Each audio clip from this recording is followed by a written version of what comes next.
भयानक समुद्र में एक अजीब जाति जो पानी के अंदर सांस लेती है। इस जाति का नाम बाजाओ है।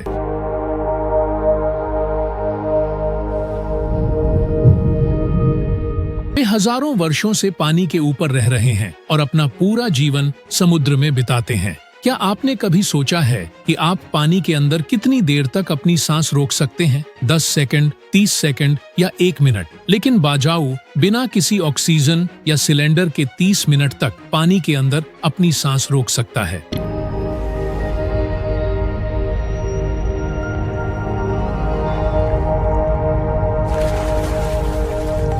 वैज्ञानिक अभी तक उनकी इस अद्भुत क्षमता को पूरी तरह से स्पष्ट नहीं कर पाए हैं। हालांकि यह निश्चित है कि उनके शरीर में एक विशेष जीन मौजूद है जो उन्हें यह असाधारण क्षमता प्रदान करता है।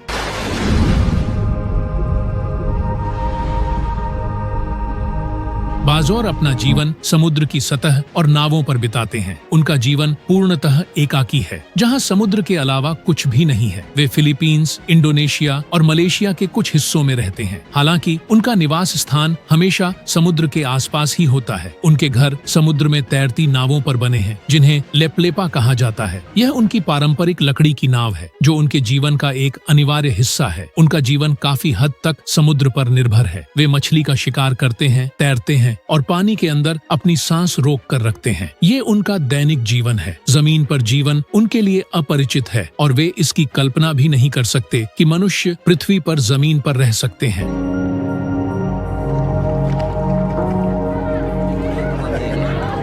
उनका जीवन समुद्र से जुड़ा हुआ है, मानो वे अपना अस्तित्व समुद्र में ही ढूंढते हों। हालांकि बाजौरों ने मछली पकड़ने में असाधारण कौशल हासिल कर लिया है।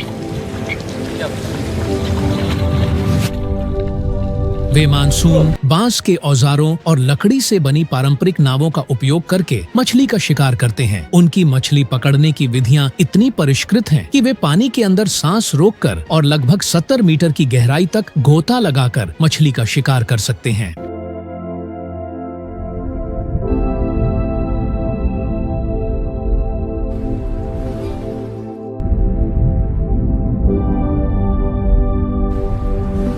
यह न केवल उनकी शारीरिक क्षमताओं का परिणाम है, बल्कि उनके साहस, मानसिक दृढ़ता और समुद्र के साथ गहरे जुड़ाव का भी परिणाम है। वे किसी आधुनिक गोताखोरी उपकरण का उपयोग भी नहीं करते, लेकिन उनकी श्वास संबंधी कुशलता उन्हें पानी के भीतर गोता लगाने की असाधारण क्षमता प्रदान करती है। उन्होंने वर्षों में यह शक्ति अर्जित की है, जो अब उनके पारिवारिक और सामाजिक जीवन का अहम हिस्सा बन गया है। ऐसा लगता है जैसे उन्होंने यह शक्ति पीढ़ियों से अर्जित की है। लेकिन सबसे आश्चर्य की बात यह है कि बाजौरों का संबंध केवल समुद्र से ही नहीं है। उन्होंने समुद्र को भी अपने धार्मिक अनुष्ठानों में शामिल किया। वे सुन्नी मुसलमान हैं। वे अपने धार्मिक समारोहों के दौरान समुद्र के देवी देवताओं को श्रद्धांजलि देने के लिए विशेष नृत्य और अनुष्ठान करते हैं। यद्यपि यह सुन्नी मुसलमानों की सामान्य प्रथा के अनुरूप नहीं है, फिर भी समुद्र से अपने गहरे संबंध के कारण वे इस पारंपरिक प्रथा का पालन करते आ रहे हैं। समुद्र के साथ ही वे अपनी प्रार्थनाएं, धार्मिक उत्सव और अन्य अनुष्ठान जोड़ते हैं। यह उनकी संस्कृति का हिस्सा है, जिसका वे हजारों वर्षों से पालन करते आ रहे हैं और आज भी जारी है। दिलचस्प बात यह है कि बाजौरा एक समय में एक भयानक झरना था, जिन्होंने समुद्र में विभिन्न जहाजों पर हमला किया और फिरौती की मांग की। हालांकि समय के साथ उन्होंने शांतिपूर्ण जीवन चुना। उनमें आया यह बदलाव सराहनीय कहा जा सकता है, क्योंकि अब वे कुशल नाविक और खानाबदोश मछुआरों के रूप में जाने जाते हैं। समुद्री डाकू से समुद्री जिप्सी तक का यह एक आश्चर्यजनक परिवर्तन है। उनकी बस्ती तैरती हुई थी, जिसे वे आज भी कायम रखे हुए हैं।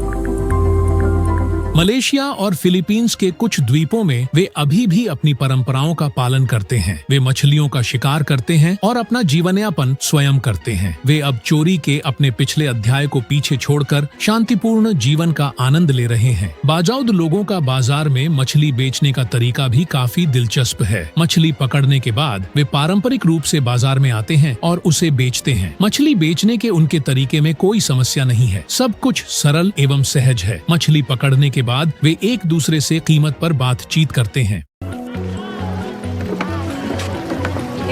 बाजार में मछली बेचना सिर्फ एक काम नहीं है, यह उनके लिए एक तरह का सामाजिक समागम है, जहां हर कोई एक दूसरे के प्रति सम्मान के साथ काम करता है। यहाँ तक कि अब मछली की कीमत भी तकनीक के जरिए निर्धारित की जाती है। फिर भी उनका बाजार परंपरा और आधुनिकता के मिश्रण के साथ फल फूल रहा है। फिलीपींस के सुल द्वीप समूह में बाजाऊ बस्ती ने एक अद्भुत तैरता हुआ शहर बनाया है, जिसे दक्षिण का वेनिस कहा जाता है। यहाँ समुद्र पर एक तैरता हुआ घर है और चारों ओर नावें हैं। यह शहर एक अनोखा दृश्य प्रस्तुत करता है। हालांकि वर्तमान में यहाँ 5 लाख से अधिक लोग रहते हैं, जिनमें से 99% मुसलमान हैं। इस क्षेत्र के लोग अब शांतिपूर्वक रह रहे हैं और अपनी परंपराओं और संस्कृति के साथ आधुनिकता का मिश्रण करके समृद्ध जीवन का आनंद ले रहे हैं।